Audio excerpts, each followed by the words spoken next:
The Outer Harbour Line in Adelaide is some 22 kilometres long. In addition, it serves 22 stations. For many years, the Outer Harbour Line has been promised an upgrade, a complete renewal, to see electric trains run to Outer Harbour, but this hasn't happened.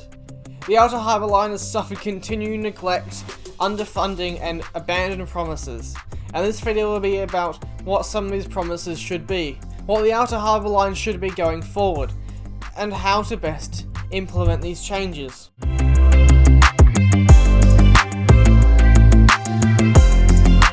To start with, we should talk about the Outer Harbour Line's immediate future, and what that should hold, and what can be done extremely cheaply and easily without any major funding. One of the biggest problems with the Outer Harbour Line currently is its lack of train frequency.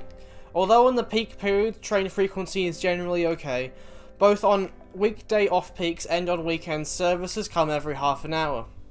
This is very bad frequency, especially around the Port Adelaide area, which really justifies every 15 minutes. One of the simplest changes to the Outer Harbour Line would be boosting frequency to 15 minutes all day on weekdays, and perhaps 20 minutes all day on weekends. This would cost minimal amounts of money, and could easily be implemented with excess rail cars that aren't used outside of peak hours, and especially after the Gold Line is electrified, more cars will be available to run this service.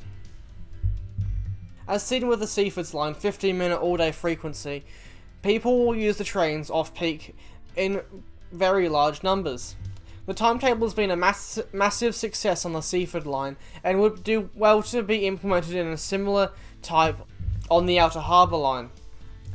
Another change that could quite easily be implemented is simply lengthening the trains used along the line. All platforms along the line are already built long enough to enable at least 4-car trains, and as with the Gold Line, 3-car trains could easily be used along the rail line. Especially after the Gold Rail Electrification project is finished, there will be a lot of excess rail cars, which could be used to boost capacity on these trains, and especially allow for social distancing. But that's the simple stuff that could be done to the line. What about things that would actually cost money? Well, to start with, let's look at stations. One example of problems with old and small stations is in the inner northwest. Woodville Park and Kilkenny are two very small stations located on the Outer Harbour Line. And located only 650 metres apart, they are much too close for modern rail stations, and are where they were when they were first built over 100 years ago. Both stations have very limited facilities, such as seen through Google Street View. This station features a very, although well-maintained, old and outdated canopy, old signage, only a rubbish bin, and no real-time information screens. The same can also be said for Kilkenny. However, Woodville Park also has very poor disability access and no activated pedestrian crossing, which is a problem for disabled people and people with other accessibility needs using this station. This is a very poor access scheme that does not incorporate modern DDA facilities. There's also only one access point to the station. A modern reinterpretation of the station may see Woodville Park and Kilkenny reincorporated or re-amalgamated along this area, just the other side of David Terrace. This would serve both communities pretty adequately and to a similar degree they do now, but will allow services on the Outer Harbour Line to be sped up and people coming from North Adelaide to arrive quicker into the city, as the train will only have to make one stop instead of 2. Obviously, there would be some disadvantages for the community, but overall it would improve the Outer Harbour Line greatly, and would overall provide a much better experience for locals using the rail station.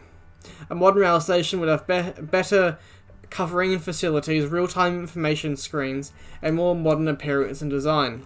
Here along the Outer Harbour Line, a similar issue persists. Draper, Taperoo, Midlunga and Osborne are all extremely close together.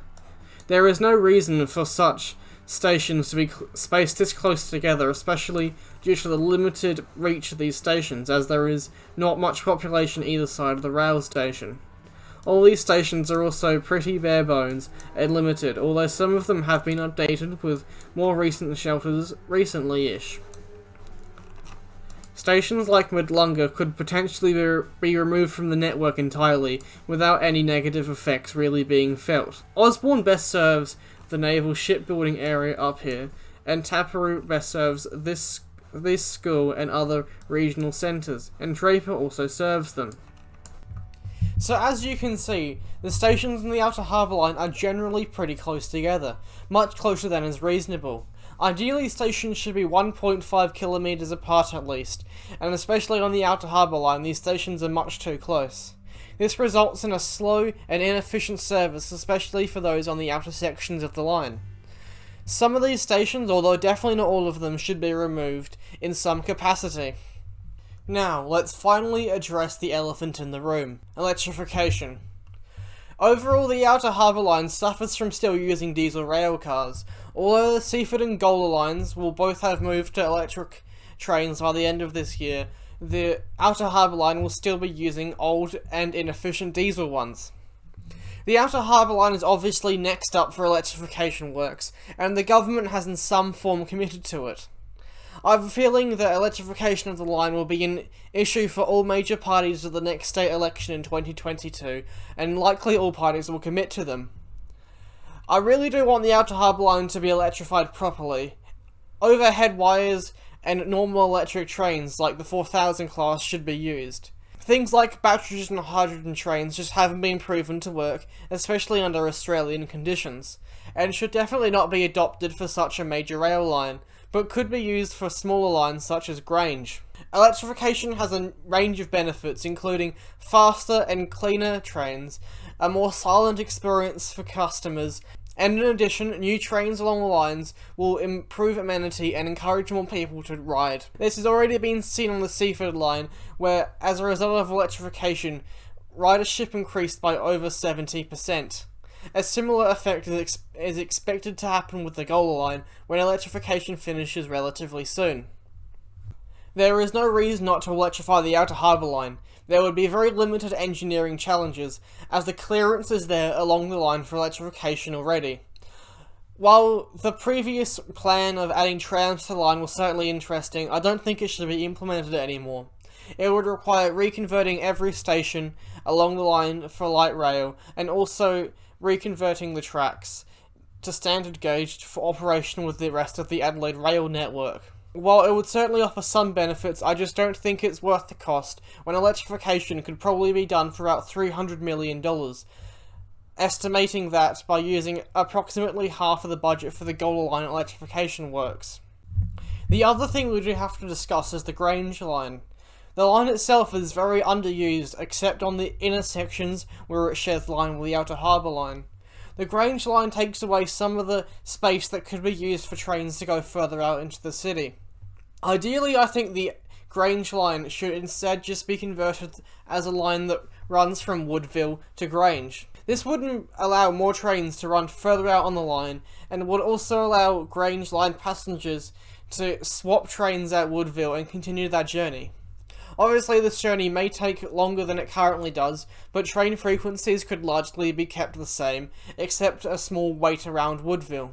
This would also free up more platform capacity at Adelaide railway station to allow 15-minute service to be operated efficiently and well. So, well, in conclusion, I reckon my plan to improve the Outer Harbour Line could be done for less than $500 million. A plan that would see greatly increased train frequencies, trains with more capacity, and trains that are smoother, quieter, and cleaner than the current ones. Thanks for watching the video all the way through. If you liked it this much, please consider liking and subscribing to my YouTube channel. I'll have plenty more content out like this soon, so stick around to see more.